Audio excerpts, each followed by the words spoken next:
apakah sorban imamah yang Ustaz pakai sekarang ini sunnah Rasulullah? Ya. Rasulullah Sallallahu Alaihi Wasallam, ya, beliau memakai imamahnya. Tetapi wallahu alam memakai imamah tidak termasuk sunnahnya. Dalam arti, ya, orang mengilzam dengan sunnah tersebut. Tetapi apabila orang memakai sorban dan memakai imamah, dia taati dengan Rasulullah Sallallahu Alaihi Wasallam, falahu ajrun, maka baginya adalah ganjaran. Dan tentunya bagi orang yang memakai imamah, dia akan memahami tentang hukmul imamah. Jadi hukum tentang berkaitan dengan masalah imamah. Masalah bimashi ar-ra's, di mana mengusap kepala itu ada 3 kaifiyah. Kalau kita tidak memakai imamah, maka sunnahnya adalah mengusap kepala semuanya, dari depan ke belakang, kemudian dikembalikan, dan mengusap telinga 1 kali.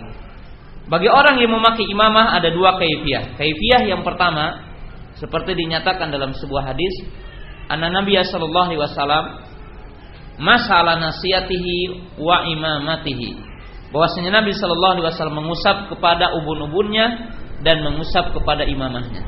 Dalam hadis Mughirah Ibnu Syu'bah, Nabi mencukupkan kepada imamahnya saja, pemasalah imamah. Jadi orang yang memakai imamah juga dia akan tahu bagaimana cara mengusap apa? Imamah. Tapi bukan mengilzam orang harus memakai imamah.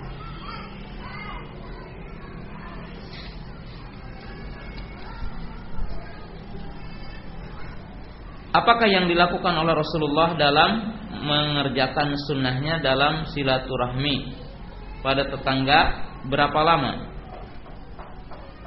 Ikhwati iman rahimakumullah, ya, silaturahmi ziarah, ya, itu termasuk, ya, bagian dari sunnah, ya.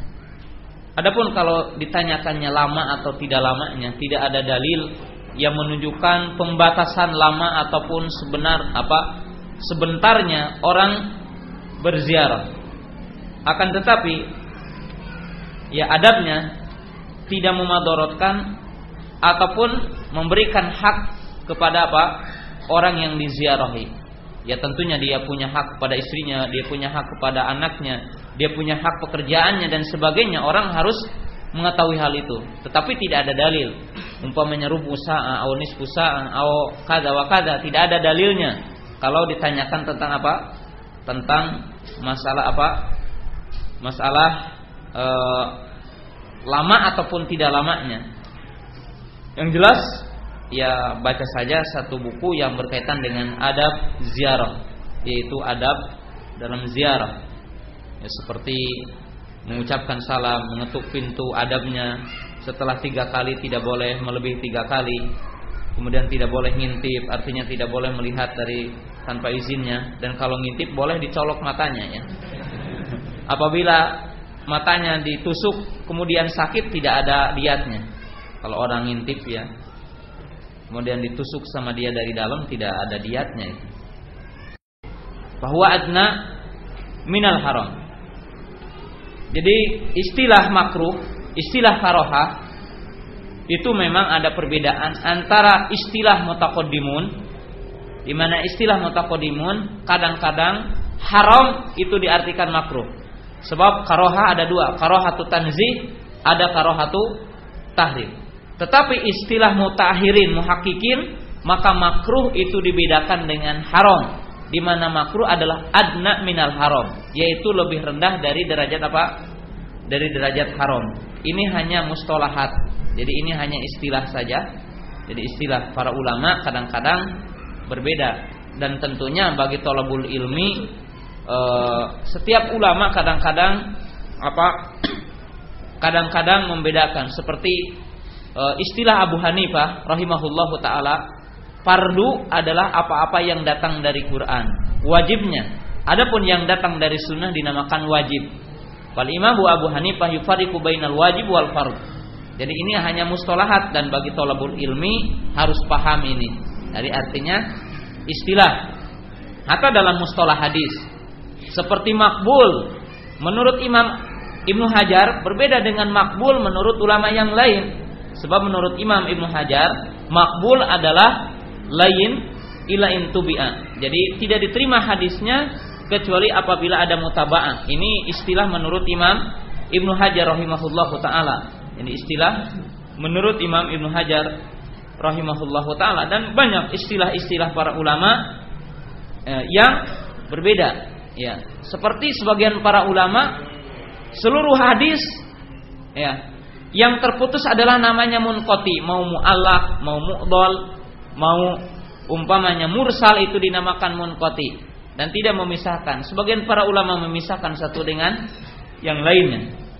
Dan istilahnya di sini la musahata fil istilah. Kalau perbedaan dalam istilah sebenarnya tidak menjadi satu prinsip apabila bukan dijadikan prinsip oleh ahli sunnah. Ya, seperti umpamanya kalau ada masalah-masalah prinsip seperti makna yang berkaitan dengan makna akidah, seperti makna iman, makna Islam, makna takdir dan sebagainya.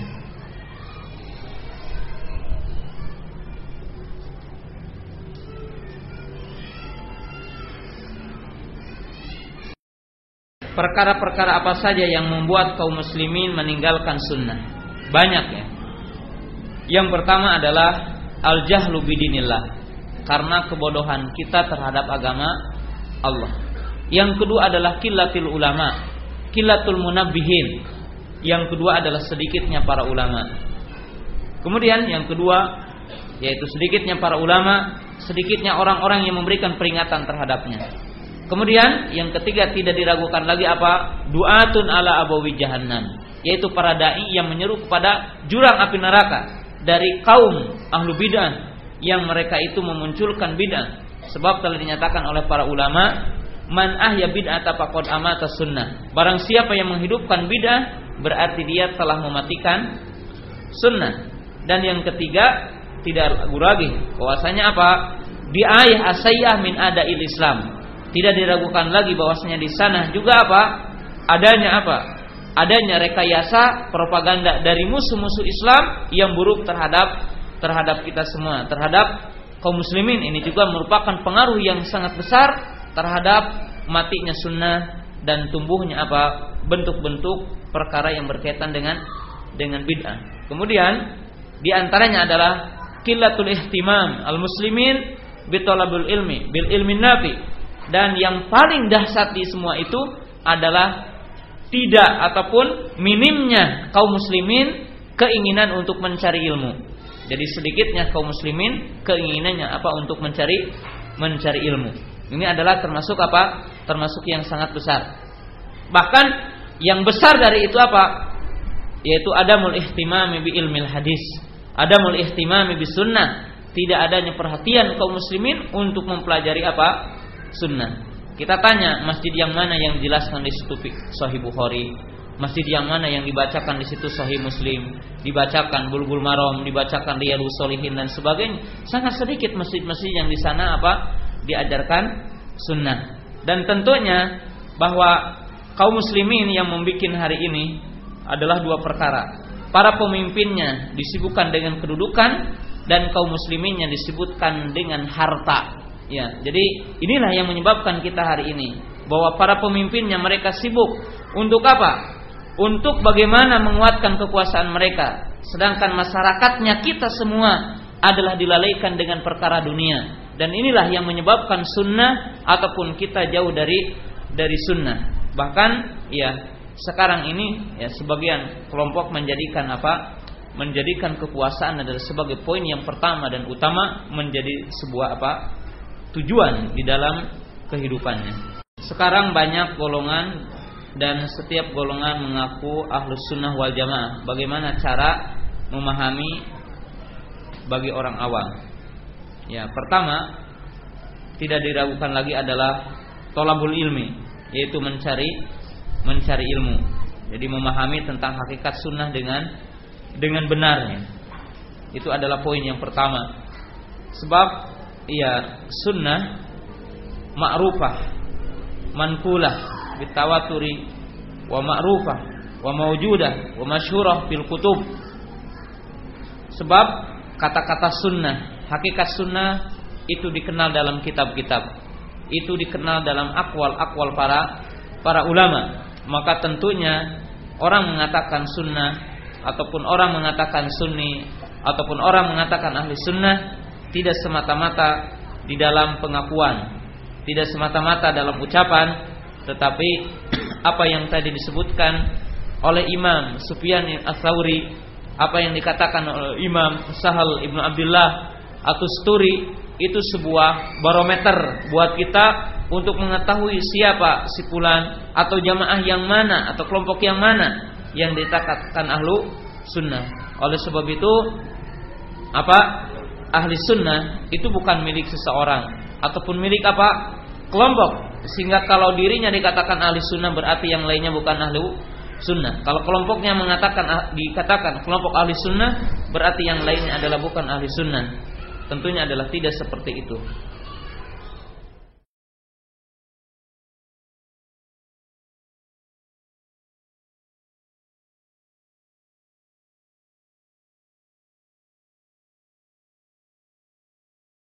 Tolong jelaskan beriman kepada takdir yang benar, karena banyak orang yang tersesat di dalam memahami takdir. Ya. Arkanul iman bit takdir, yakni bi qadaillah arba'an. Jadi rukun iman kepada takdir ada 4. Yang pertama al ilmu bi ilmillah, yaitu beriman kepada ilmu Allah Ta'ala. Yang dimaksud dalam poin ini, kita beriman bahwasanya Allah Ta'ala mengetahui kepada segala sesuatu yang terjadi di muka bumi ini sebelum terjadinya, bahkan sebelum diciptakannya. Allah Ta'ala mengetahuinya, sebab ilmu Allah Ta'ala meliputi segala sesuatu. Dan ini berbeda dengan keyakinan Qadariyah bulat, yaitu yang mengatakan bahwa Allah Ta'ala tidak tahu kecuali setelah sesuatu itu terjadi. Yang kedua, beriman kepada kitabah. Yang dimaksud dengan kitabah yaitu setiap perkara yang terjadi telah ditulis di Lauhil Mahfuz. Jadi apa-apa yang terjadi itu semuanya telah ditulis fi kitabi maknun. Dan yang lainnya, ayat-ayat. Yang ketiga adalah beriman kepada masyiah. Yang dimaksud segala sesuatu yang terjadi di muka bumi ini takunu bi masyiatillah. Imannya seseorang, mukminnya imannya seseorang, kafirnya seseorang, semuanya itu adalah terjadi dengan masyiah Allah Ta'ala. Wa ma tasyauna illa ayyasha'allahu rabbul alamin. Ini yang berkaitan dengan masyiah. Yang keempat, beriman bahwasanya selain Allah Ta'ala adalah makhluk. Perbuatan hamba adalah makhluk. Jadi perbuatan yang dilakukan oleh hamba adalah makhluk Allah Ta'ala. Allahu khaliqu kulli syai'in. Nah, setelah kita meyakini 4 yang pertama ini, maka di antara keyakinan ahli sunnah, ana ahli sunnah yufarriqu baina iradah kauniyah wa iradah syar'iyah. Di mana ahli sunnah membedakan antara dua iradah dan beriman kedua perkaranya. Ini yaitu iradah kauniyah dengan iradah syar'iyah. Adapun iradah kauniyah berkaitan dengan masyiah. Adapun iradah syar'iyah berkaitan dengan awamir wa nawahi, dan berkaitan dengan apa? Berkaitan dengan mahabbah Allah Ta'ala. Apa-apa yang dicintai oleh Allah Ta'ala, apa-apa yang diridhoi oleh Allah Subhanahu wa Ta'ala, maka itu adalah berkaitan dengan iradah syar'iyah. Adapun iradah kauniyah berkaitan yang dicintai oleh Allah Ta'ala dan berkaitan dengan yang tidak dicintai oleh Allah Ta'ala. Dan kita beriman kepada dua perkara itu. Dalam arti kita beriman mukminnya seseorang dan beriman kafirnya seseorang dengan masyiah Allah Ta'ala secara kauni. Tetapi kafirnya seseorang tidak dicintai oleh Allah Ta'ala ataupun tidak sesuai dengan iradah syar'iyah Allah Ta'ala. Karena Allah Ta'ala mencintai keimanan dan Allah Ta'ala tidak mencintai kekafiran. Maka ahli sunnah beriman kepada iradah kauniyah dan beriman kepada iradah syar'iyah. Dan seterusnya masail yang sangat panjang di dalam takdir, di dalam masalah qada dan qadar. Dan Rasulullah SAW menyatakan Dan para ulama kita mengatakan, apabila Anda mendalami, apabila Anda berbicara, berdebat tentang qada dan qadar, fa'amsiku, maka berhentilah Anda. Sebab kadang-kadang orang mendalami tentang qada dan qadar, maka kesananya menyebabkan orang itu sesat. Wa akhiru da'wana anil hamdulillahi rabbil alamin. Assalamualaikum warahmatullahi wabarakatuh.